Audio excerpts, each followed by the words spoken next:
Hey, it's Alex from Motoroso.com, your dedicated auto parts marketplace.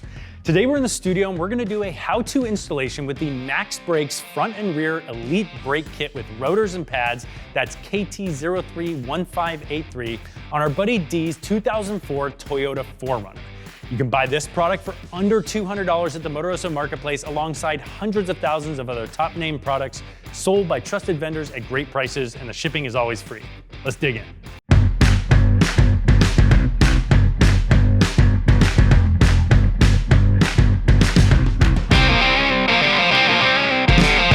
So our friend D bought this 2004 Toyota 4Runner because he wants to get into off-roading, and he plans on doing a lift kit and Nerf bars and bumpers and winches and all the fun stuff. But first he needs brakes because he's got over 100,000 miles on it and it definitely needs them. The brakes are all warped and making tons of noise, and so for safety reasons, you gotta get these things replaced. Now he doesn't need race brakes, right? But he wants something a little bit better than OEM. So this MaxBrake kit was a perfect fit because it's under $200 and it's gonna perform just great. It's also gonna be a pretty easy install. Anybody can do this themselves. We're gonna show you how right now.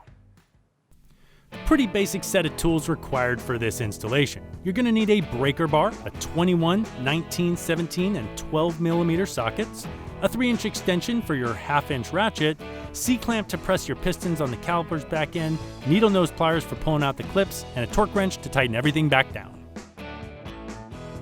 Now we're going to start on the front, and hopefully it goes without saying that you're going to need to use a jack and a jack stand to get the wheel up and off the ground. Then you can use your 21 millimeter socket and a breaker bar or an air gun to remove the front wheel.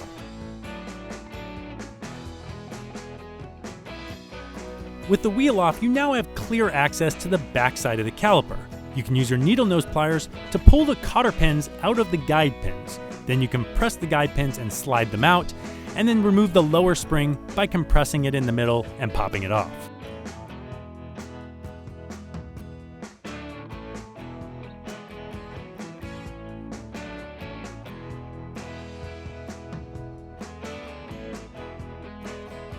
With the hardware removed, the brake pads will simply slide out.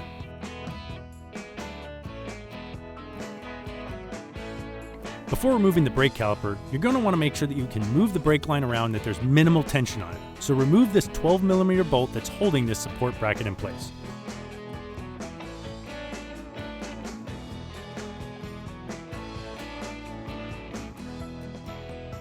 Now use your 17 millimeter socket to loosen and remove the bolts on the back side of the caliper.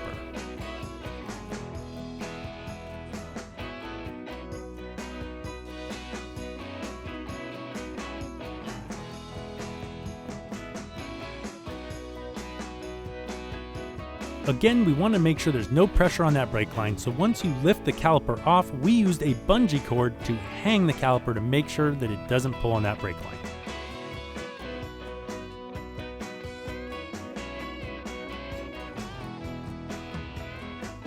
With the brake caliper out of the way, slide off the old rotor and install the new one. Now this part is really important and often overlooked. You're not going to be able to just slide your caliper back over and install new brake pads because you're not going to have the clearance because the pistons in the caliper are out further because your old pads were really thin. So what we do is we use the old brake pad, slide it in there, and then use a C-clamp, tighten that C-clamp down, and what you're doing is pressing those pistons back into the caliper on both sides, making sure that they're really recessed back so that you can slide that new caliper right over the rotor. Before we replace the caliper, put a little bit of Threadlocker on the caliper bolts.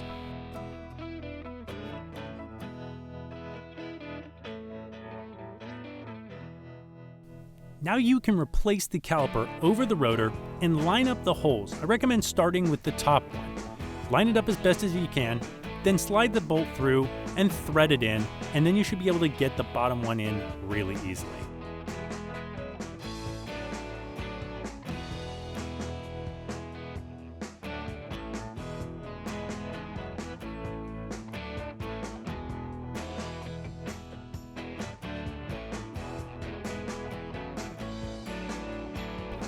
Get these bolts snug down, but not fully tight. We're really just trying to set the caliper in place.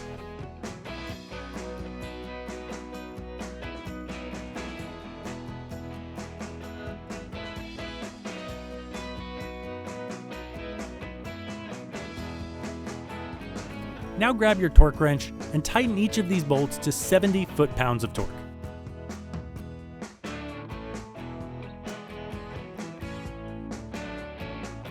With the caliper back in place and our bolts tightened down, before we forget, let's put the 12mm bolt back into the brake line bracket and tighten that down.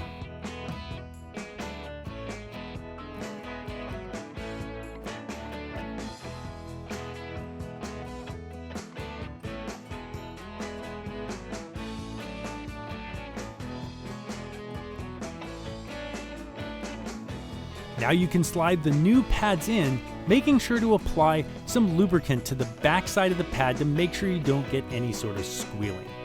Also being very, very careful not to get any lubricant on the face of the pad because that's your braking surface and you need as much friction there as possible.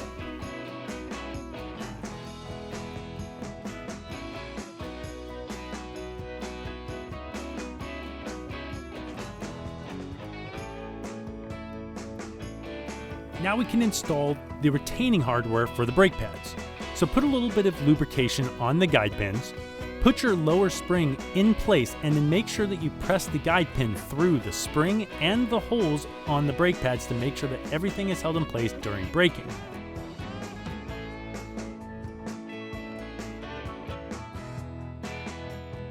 With both of those pins back in place, don't forget to reinstall your Cotter pins that hold these pins in, because if you don't do that, these can slide out and your brake pads can come out and you will have no brakes. This is extremely, extremely important.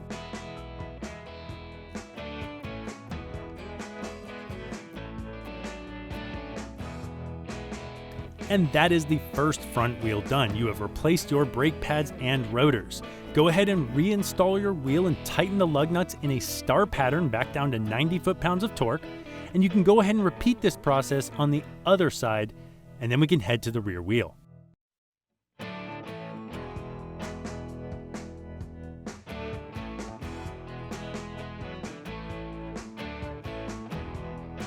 Use that 21mm socket to pull off your rear wheel.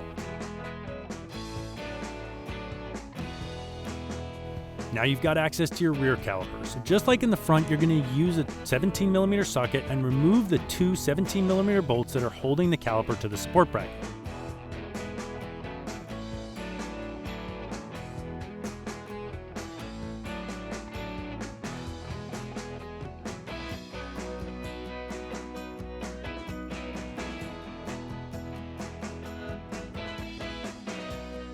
Now the brake line on the back doesn't have a retaining clip, so make sure you don't hang it from the brake line. Find a good solid place to put that so that it's safe and doesn't apply any weight to the brake line. Now as you can see, things work a little bit differently on the rear.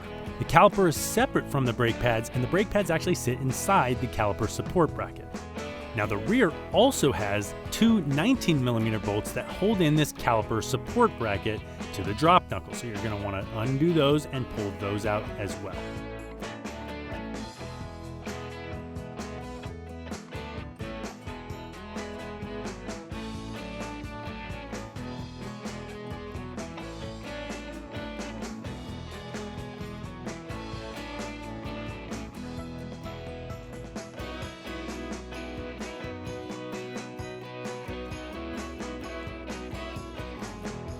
Just like the front, remove the old rotor and put the new one on.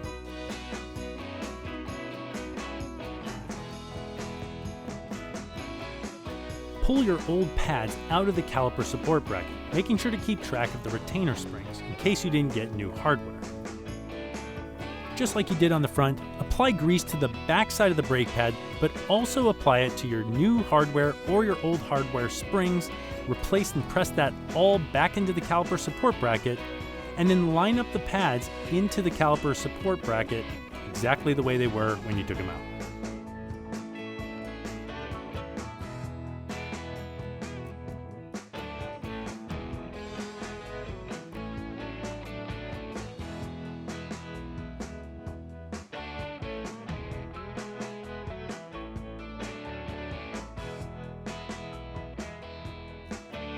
Remember to apply Threadlocker to the 19mm bolt for the caliper support bracket. With the pads installed, now you can slide the caliper support bracket back in place over the rotor. And then you can slide the bolts back into the hole, get them lined up, snug them down, and then use your torque wrench to tighten this down to about 70 foot-pounds of torque. And then use your torque wrench to tighten this down to about 70 foot-pounds of torque.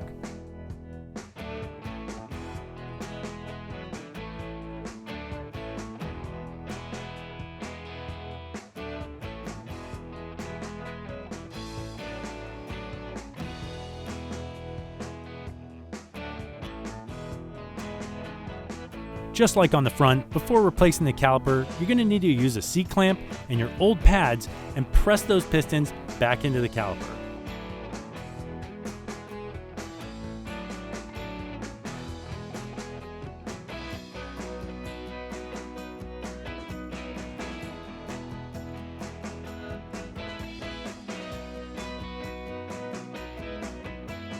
With the pistons pressed back into the caliper, now you can slide the caliper over, replace your 17mm bolts, and tighten those down to 35 foot-pounds of torque.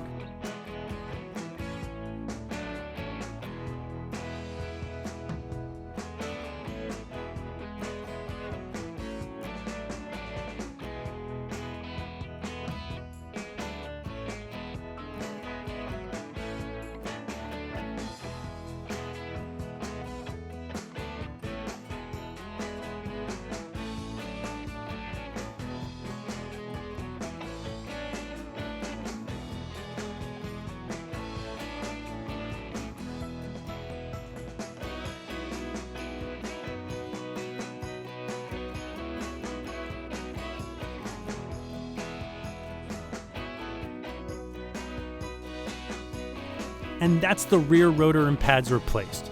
Now you can put your wheel back on, remembering to tighten your lug nuts to 90 foot-pounds of torque in a star pattern. Go ahead and do the other side, and you just completed a rotor and pad replacement on your 4Runner. And of course, now that everything's done and dusted, put the old parts in a safe place. All right, that wraps up our installation video of the MaxBrakes Elite front and rear brake kit with rotors and pads, part number KT031583 for 2003 to 2009 Toyota 4Runner. If you found the video helpful, give it a thumbs up and subscribe to the channel for all of our future videos. Check out the Motoroso Marketplace, where you can buy hundreds of thousands of the top name brand products sold by trusted vendors at great prices, and the shipping is always free with no minimum. Thanks for watching.